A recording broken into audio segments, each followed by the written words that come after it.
রেলওয়ের চালক কিভাবে হয় যদি একটু বলতেন। রেলওয়ের প্রয়োজনে সহকারী চালক হিসেবে প্রথমে নিয়োগ হবে। নিয়োগ হওয়ার পরে তাকে রেলওয়ে একাডেমি হালিশহরে 2 থেকে 2.5 বছর প্রশিক্ষণ দিবে। সহকারী চালক হিসেবে নিয়োগ পেতে হলে যোগ্যতা কি লাগে? এসএসসি বিজ্ঞান। আচ্ছা, এইচএসসি বিজ্ঞান। হ্যাঁ, তাহলে পরে আপনি এএলএম হিসেবে নিয়োগ পাবেন। হ্যাঁ, নিয়োগ পাবেন। প্রশিক্ষণ শেষে ওখান থেকে আসবেন, আসার পরে আপনাকে দিব ঢাকা WT।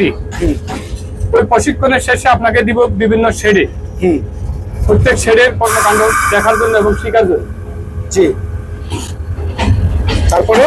তারপরে আপনার টোটাল প্রশিক্ষণ শেষ হওয়ার পরে আপনাকে দিবে লোড রানিং।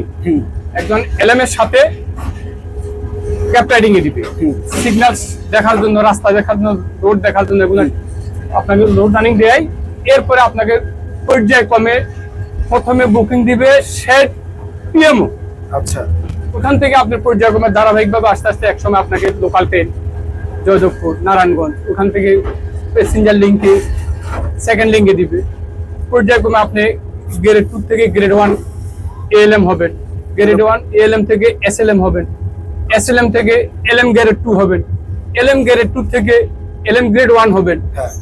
এগুলা সময় সাপেক্ষে আপনার প্রত্যেকটার যেই সময়সীমা আছে ওই সময়সীমা পূর্ণ হওয়ার পরে আপনাকে প্রমোশন গুলো দেওয়া হবে। তার মানে